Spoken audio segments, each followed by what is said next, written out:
Thank you, Rajan. Thank you, Rajan. I think I don't need further introduction after this interesting panel. But let me briefly introduce you what's Mabrian, what we do. Mabrian means Making Bright Analytics. We are a data intelligence company specialized in travel and tourism, based in Spain and founded in 2013. We do big data analytics to provide information through technology, AI, and our tourism expertise to destinations all over the world, today in more than 40 countries. How we do that? We do that by gathering, structuring, and aggregating and analyzing data from more than 30 global sources in order to overlap all that knowledge and see the most clear picture we can about the travel trends. And we follow the four typical, let's say, typical stages of the travel cycle by using all those sources. The first would be the inspirational stage, where we track how the travelers are inspiring themselves to travel. The second stage is the booking and planning, where we analyze the tourism offering of the destination and also how the visitors are finally booking their holidays. The experience monitoring, where they are at destinations, so we can monitor their actions, but also their transactions. We can know their interests, their perceptions, but also their spending patterns, their mobility, and etc. And the last stage, but not less important, is the post-experience. So how they feel about the experience, what's their satisfaction levels in terms of tourism products, in terms of activities, attractions, hospitality, etc., etc. Right? So I just have 10 minutes, so I'll go direct to the point, which is, I guess, the most interesting, right? Bringing an example, real example of how this methodology can help to find and highlight opportunities for Bosnia Herzegovina, and also this region. So bringing some context, we decided to focus on this analysis in Bosnia Herzegovina and these other countries, since we felt like they have similar dynamics and common value propositions. I'm so sorry we didn't include North Macedonia data and Croatia, but we can certainly do that if needed. So considering these destinations to benchmark with Bosnia and Herzegovina in the region, we can now check where we are, right? In terms of tourism figures, we see many differences in between those countries, right? And this is based on UN tourism data. I don't know where is Cendra, but it's on her. Thank you, Sandra. So yeah, we can see how, for example, Albania is hosting like 5 more visitors than Bosnia-Herzegovina, but Bosnia-Herzegovina is growing 3 times faster. So different dynamics, different stages in this region, right? And that takes us to the next level of analysis. What's the access facility evolution by air to this region? And considering the last 12 months, we also see differences, both in performance and also in the strategy development, right? In performance, we see on the last 12 months that Bosnia-Herzegovina is losing a little of air connectivity in general, and this is based on a decrease, say a strong decrease on the low-cost carriers for the last 12 months. Meanwhile, Serbia and Albania are growing fast again, right? And Montenegro also performing well. That's about historical data, last 12 months, but focusing on the strategy when growing and building this air connectivity, we see several differences again. Meanwhile, Bosnia-Herzegovina and Serbia are beating clearly for the long-haul connectivity. The other countries, Montenegro, Albania, are more focused on the mid and short-haul connectivity.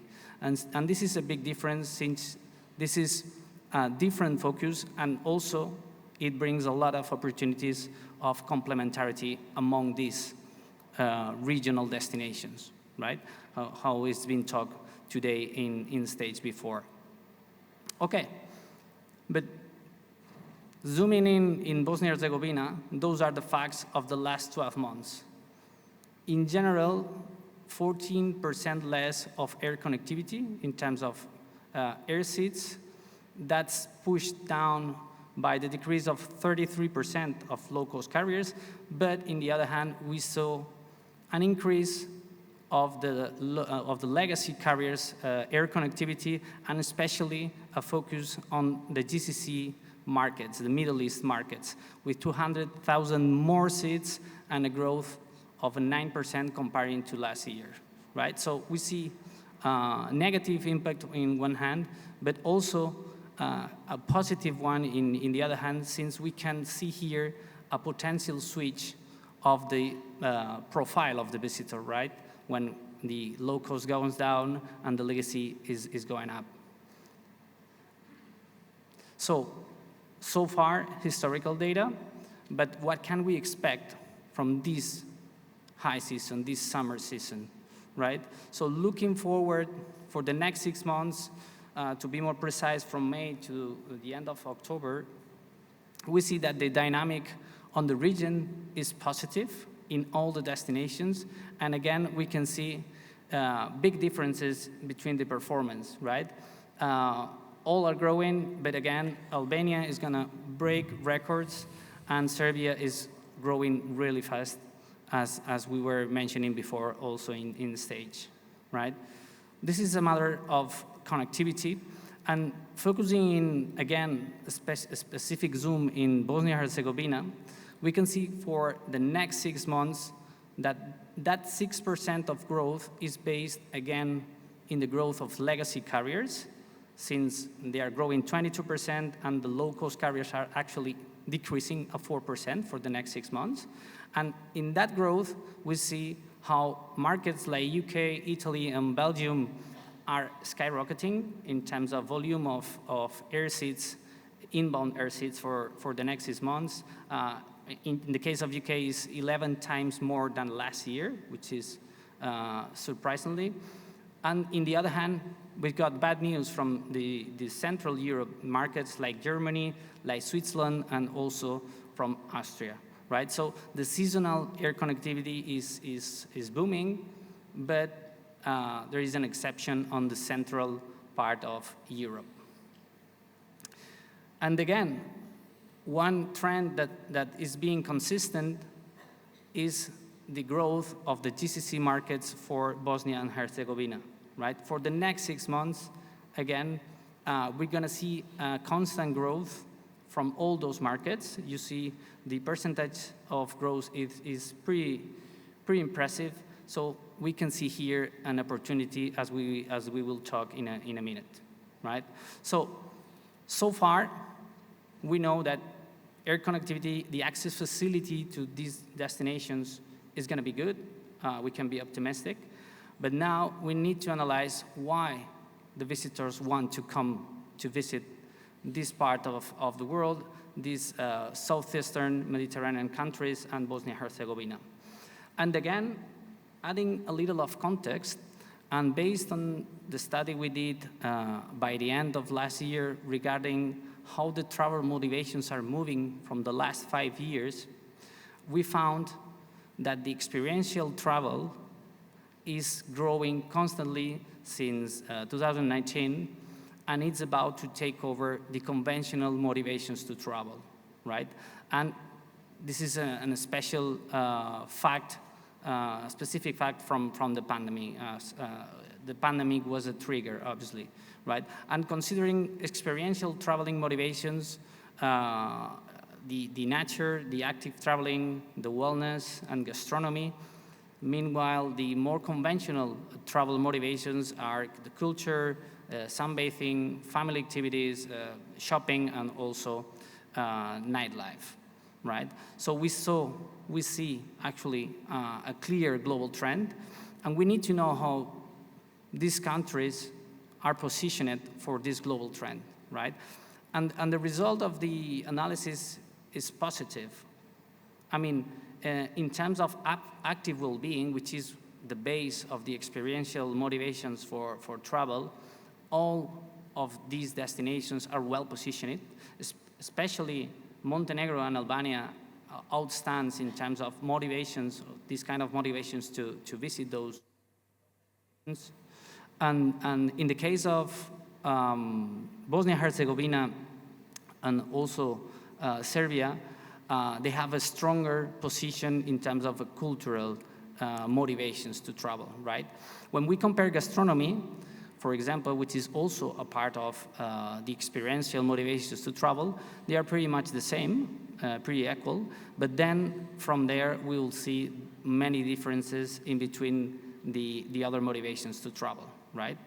We could see how, for example, Montenegro outstands in terms of sunbathing, obviously, right? Okay, we know so far that the access facility is going to be okay, it's going to be good, and we are pretty well positioned in terms of the product offering for the global trends. But now let's take a look on our accommodation structure and see if this is really what the market needs, right? And to do that, we compared the distribution of hotel by categories in these countries, right? This is the distribution of hotels by categories in Bosnia-Herzegovina during the last 12 months. 63% are in 3 stars, 31 4 stars, and 5.6% would be in the higher level of hotels, 5 stars or more. Is it balanced? Let's take a look and compare with the rest of the destinations, and also we did an average of other Mediterranean destinations, right? I mean the Mediterranean Strip. So yeah, I mean, actually it's pretty balanced, it's pretty close to the average, but it looks like there is still some room to grow in the, let's say, high-level accommodations, right?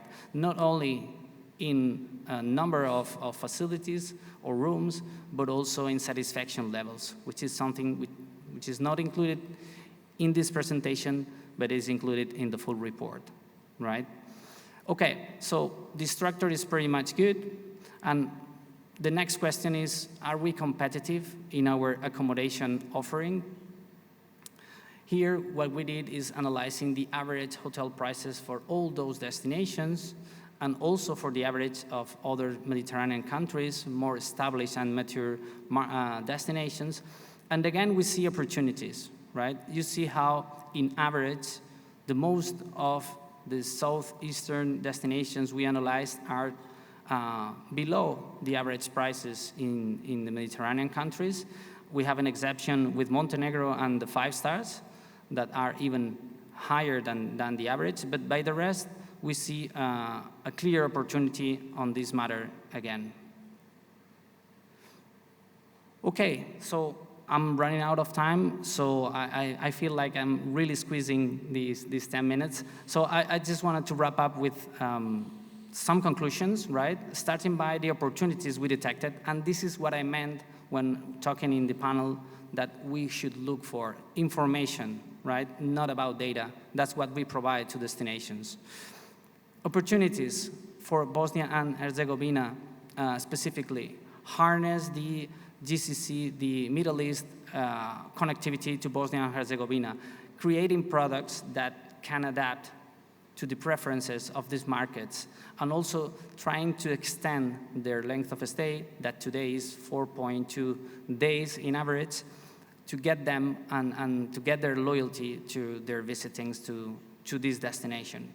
The second opportunity we found is increasing the mid and high rate hotel beds and facilities.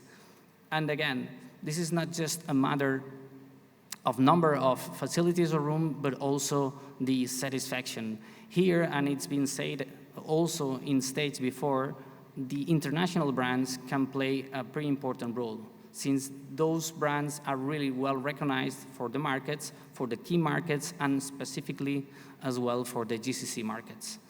And the last opportunity we want to highlight is building a sustainable year-long travel experiences. And this is a really important opportunity, because so far, Bosnia-Herzegovina don't has a high seasonality. It has some seasonality, but not that much comparing to the average in the Mediterranean area. So it's once in a lifetime opportunity to keep on that balance. So think on products that can be developed in this, what we call the shoulder seasons, right? To maintain that balance. And to end, some challenges that we also want to highlight. Reinforce the connectivity from Central Europe. We saw specifically how Germany and Switzerland are suffering. In the case of Germany, for the next 6 months, it's going to be 31% under last year. So there is a lot to do in there. Important markets, especially Germany. Promote and enhance experiential tourism products, and trying to fight the excessive dependence on culture, right? I mean, this country, this destination has a really high valuable assets for nature, for active and well-being that can be used in order to develop these kind of products. We really believe that's one of the challenges you need to face in order to, again, run away the dependence on the cultural. And last but not less important would be maintaining the hotel satisfaction when increasing the average prices. We need to keep in mind that we need to conserve a balance in between the expectations that the guests have from an accommodation because of the price and what they really find during their stay. Because if not, we're going to disappoint them, and the satisfaction levels are going to drop dramatically and fast. So that's all for me. Thank you for your attention. Thank you. You'll have the full report. If you are interested, you can download the full report in this QR, and I'll be around and happy to take your questions. Thank you.